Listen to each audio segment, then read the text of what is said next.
guys, and welcome to another video. Today we've got a little job to do on the car, but it's a very important job, and it's probably the most important job that you could ever do on your vehicle. So let's go and have a look, see what we're up to.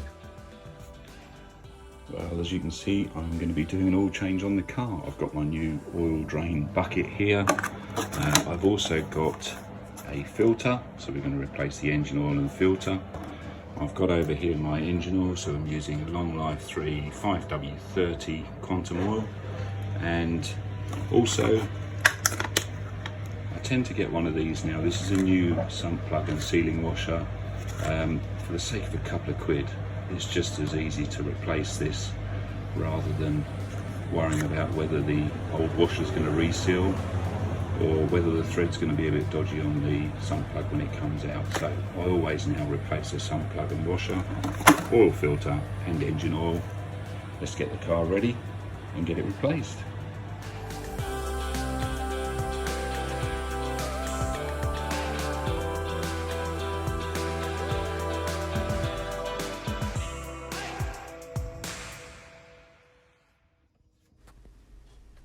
So we're underneath the car now.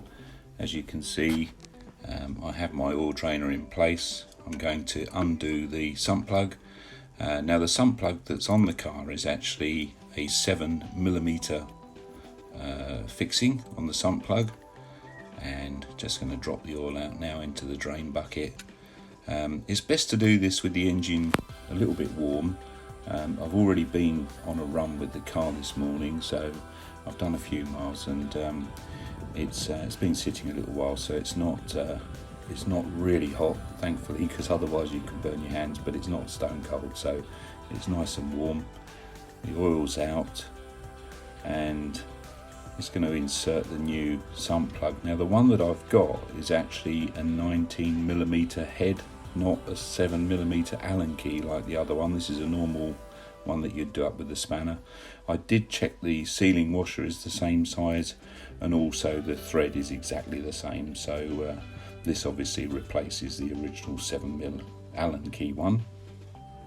And once that's all tightened, now we don't need to give it a real strong tighten, just really nip it up so that sealing washer's crushed up against the sump, and it will clean off there. We will be doing the filter in a moment. There are a couple of different types of filter. There's an element like this one here, or what they call the spin-on type filter. The one fitted to my particular engine is an element, and it's situated inside this oil filter housing that's got a 36mm nut on the end of it, which we undo to gain access to the element. Now a lot of Volkswagen engines use this particular paper element type filter, and all you need to do really is just to undo this casing. It's a black plastic sort of domed casing on the top of the housing there. Undo that, pull the casing off, and you will see that the filter element is housed just inside. The sealing washer that you can see there we will be replacing. There is a new one of those in the kit. They do sometimes supply washers for the end here, but in this particular oil filter all I had was the large sealing washer.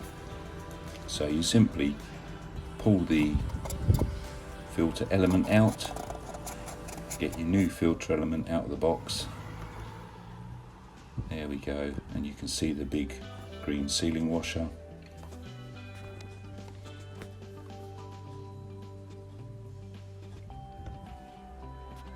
There we are. Now using a small screwdriver you just prise that washer up and off of the housing.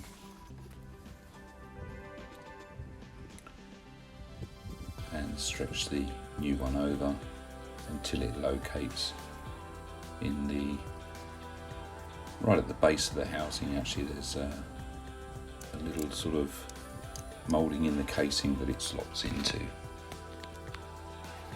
Once you've done that, it's time to install the filter element. That simply just pushes in place. You can feel it clicking quite positively. And like I say, we just screw this back in and tighten it up. If you've got one of these spin-on type oil filters, have a look around the engine block. You will see the oil filter if it's a spin-on type. Sometimes they're a little bit tight for room, and you do sometimes need to use a big pair of grips around the base of the filter, or a special filter removing tool to try and get some purchase on to undo them, because they can be quite tight and awkward sometimes.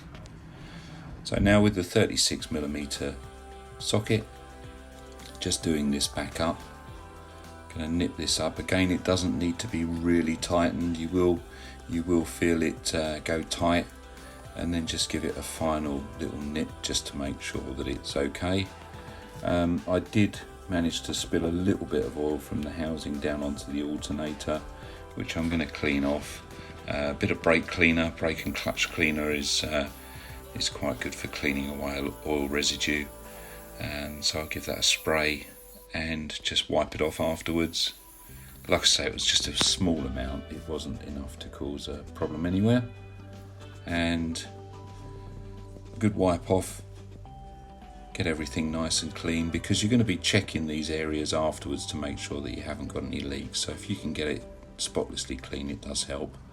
Now, I didn't film myself filling the oil up, but the oil just goes in the top here. I'm just putting a little bit extra in because I was a little bit low on the level, and it's best to put a bit in and then dip the dipstick and repeat the process until you get near to where it needs to be.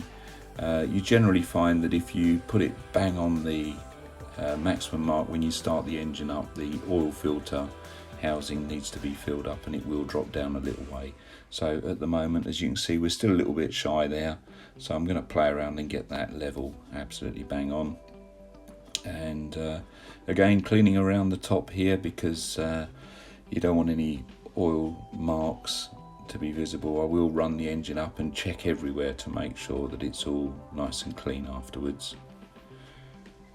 And yeah, there we go. So it's quite straightforward. It's a very important job. I mean, obviously the engine oil is the lifeblood of the engine, and you know, regular oil changes is really good and keeps the engine healthy. Now, you may have seen this when we were underneath earlier.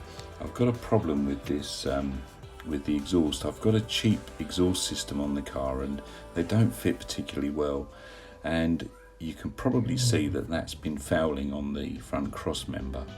So what I've done is actually taken this rubber off and bent the top mounting down so that it gives me a bit of clearance, and now I don't get that annoying rattling noise when the engine's rubbing up against it.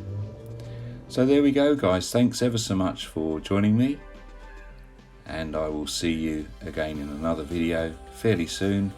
But nice little quick and easy job. If you need to do an oil change on your car, go ahead and do it yourself and save some money.